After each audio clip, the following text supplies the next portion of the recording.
Bom, deixei um tempinho aí, voltei, né? Deixei um tempinho aí para vocês fazerem os exercícios. Vamos lá para a segunda aula.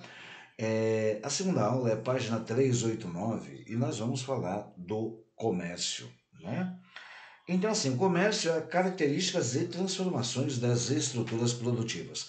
Nós falamos anteriormente dos transportes, da importância dos transportes, e agora a gente vai falar do comércio, tá legal? Então, lá na página 389, eu vou dar uma pincelada aqui na apostila de vocês e depois eu faço aquela minha observância, né, de sempre. Aí a gente explana um pouquinho sobre o comércio.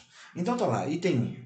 Atualmente ocorre um intenso e variado fluxo de comércio entre as diferentes regiões de um país e também entre os países. Observa-se, no entanto, uma irregular distribuição mundial da produção dos bens materiais, que são as mercadorias, e imateriais, que são os serviços, e também da demanda por eles no mercado. Então, gente, essa distribuição irregular é que quem tem muito compra muito, quem tem pouco compra pouco. Então, essa má distribuição, essa desigualdade, ela sempre vai existir. Tá claro isso? Item 2. O fluxo comercial realizado dentro de um país é chamado de mercado interno. Então, toda a comercialização que ocorre dentro do país é o mercado interno. E o que ocorre fora do país é o mercado externo. Então, está lá no item 2. No Brasil, há forte polarização desse fluxo na região Sudeste e Sul, concentrando, por exemplo, aproximadamente 75% do número de shopping centers existentes no país.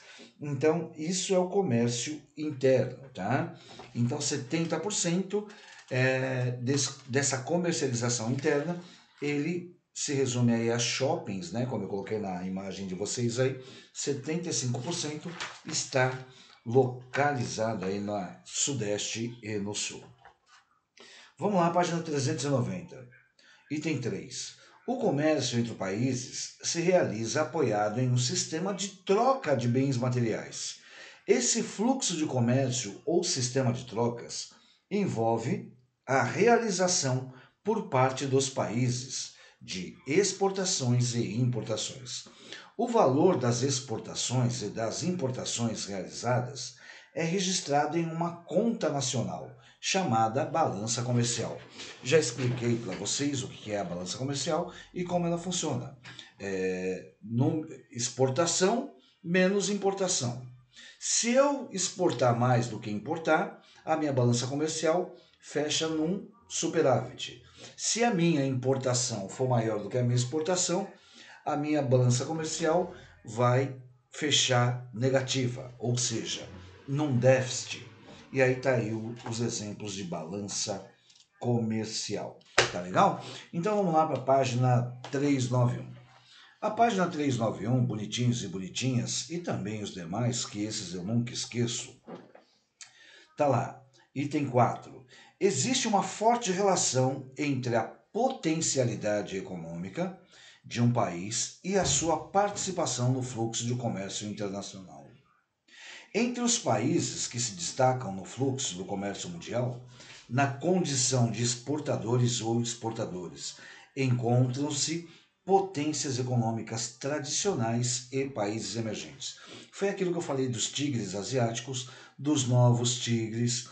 Hoje nós temos a China. Foi o que eu falei da nova ordem mundial.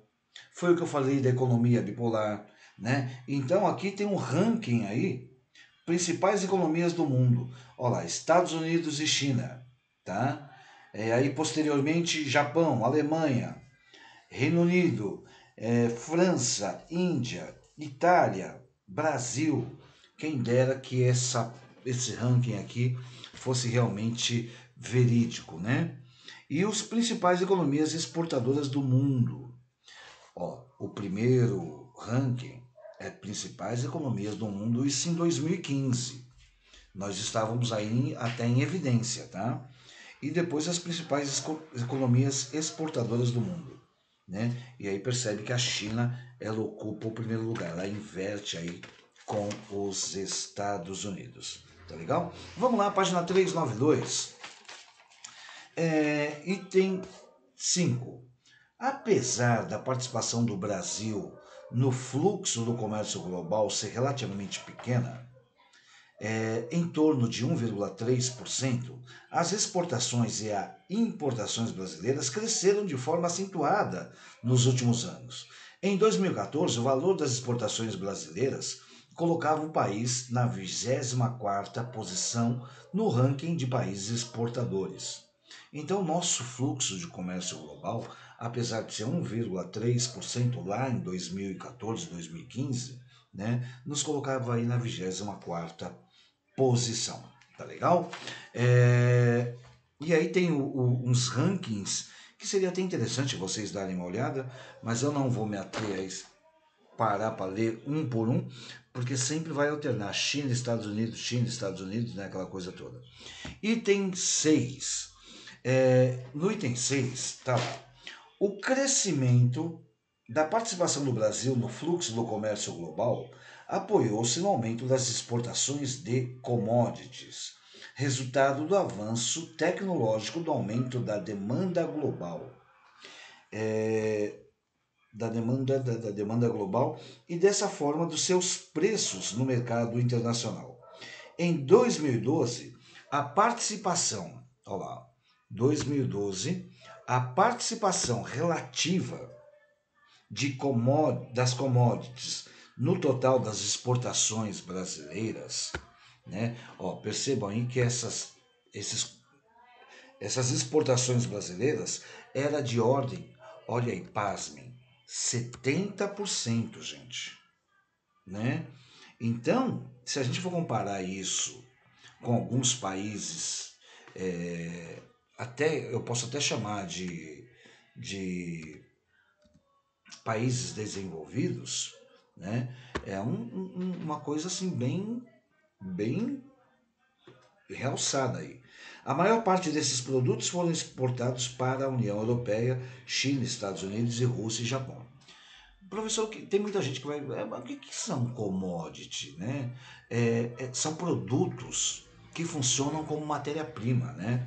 Eles são produzidos em grandes escalas e eles podem ser estocados sem a perda de qualidade.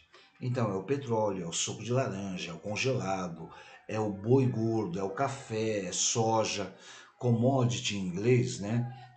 Vem do inglês e originalmente tem significado de mercadoria. Só que são mercadorias, né, que podem aí servir como matéria-prima. Tá legal? Então, se alguém perguntar para vocês o que é commodities, corresponde a produto de qualidade e características iguais, né? Que não são diferenciados aí de acordo com o que o se produz ou a sua origem, né? O preço é igual. Por quê? Porque é como se fosse matéria-prima, tá legal? Item 7. A relação às exportações em 2015, o Brasil está à 25ª posição no ranking dos países importadores. A maior parte dos produtos importados pelo país pertencia ao grupo manufaturado de mídia e elevada tecnologia. O brasileiro adora tecnologia, né? E aí nós temos, para variar, os exercícios aí da página 394, 395 e 396. Eu vou colocar aqui, né, para a realização desses exercícios e vou falar um pouquinho, né, para variar, vou falar um pouquinho aí desse comércio. Eu falei do transporte, né, fiz observância do transporte, vou fazer observância do setor de comércio, que nós chamamos, né, setor terciário. O setor terciário, né, eu posso colocar que ele é proporcionalmente o maior ramo da economia, né? Quando eu digo que ele é o maior ramo da economia, não obstante, tá, o seu peso econômico. Por quê? Porque ele cresce rapidamente, né, no mundo atual, né? O setor terciário ele tem esse vislumbre, esse charme de crescer de uma forma acelerada, principalmente no mundo globalizado, no mundo capitalista. Então, esse setor terciário, que chamamos vulgarmente de comércio, né, setor terciário da economia, é a área de atuação das atividades humanas pautadas no oferecimento do quê? De serviços e na prática do comércio. Então, assim, por definição, esse setor ele é tido como aquele que produz os chamados bens intangíveis ou imateriais, que são, na realidade, os serviços. Eu estou prestando o meu serviço para vocês, né? Então, assim, bem como o destino final dos bens produzidos pelos setores primários e secundários também compete ao setor terciário ou ao comércio, tá escoando, tá legal? Então, como exemplos de serviços intangíveis, né, oferecidos aí no contexto para a sociedade, nós podemos citar a atividade bancária, as administrações públicas e privadas, os trabalhos dos professores, dos advogados, dos médicos, os vendedores, as empresas de seguro, entre inúmeros outros exemplos, tá? Porque é prestação de serviço. Já o comércio, por sua vez, ele constitui-se aí como uma das mais importantes atividades. Por quê? Porque sendo ele o coadjuvante, né, do, dos cernes principais aí da economia atual. O comércio ele manifesta-se aí em nível global, regional, local, né? Ele envolve pequenas trocas e até complexas transações multinacionais, né? E aí com os avanços tecnológicos, né, propiciados aí ao longo dos anos, né, esse comércio ele passou por sucessivas revoluções, né? E aí ele intensifica-se em todas as escalas e em todas as localidades do mundo. O que eu posso dizer para vocês, para encerrar, para que vocês tenham tempo de fazer os exercícios aí, é que a definição de comércios e serviços, vou falar sobre a definição de comércios e serviços, porque assim, para designar o setor terciário da economia, ele é muito abrangente. Então, dessa forma, a gente poderia até fragmentá-lo em várias práticas. Comércio, a nossa próxima aula que é turismo e lazer, educação, restaurante, hospitais, bancos e consultoria, transportes e serviços de entrega, corretagem de imóveis e tal, e marketing, publicidade, atendimento pessoal. Tudo isso para colocar para vocês que com o avanço e a consolidação do sistema capitalista, né, também com a difusão do processo de globalização, que tem que sempre ser ressaltado, esse setor terciário, o setor do comércio, ele é o que mais cresce hoje no mundo, né?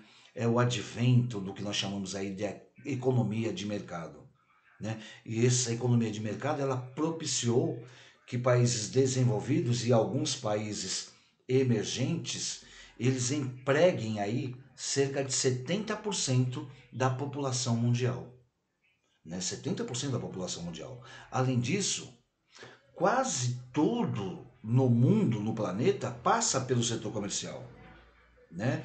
Que é um processo que a gente chama aí de terceirização econômica, né?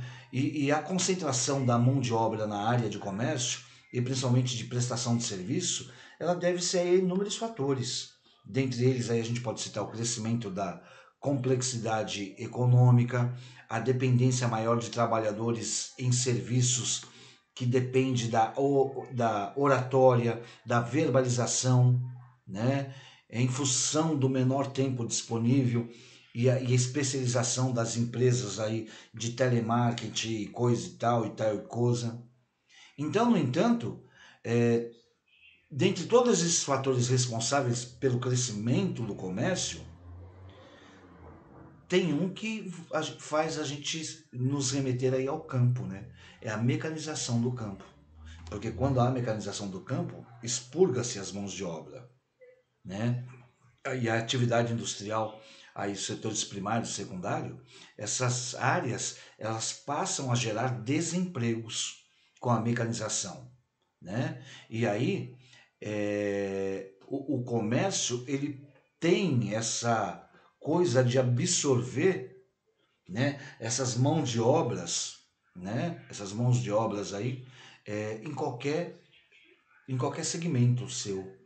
Então, obviamente que com isso o crescimento desse setor ele vem se tornando aí tão intenso, que ocorre aquilo que os economistas costumam intitular como hipertrofia do setor terciário.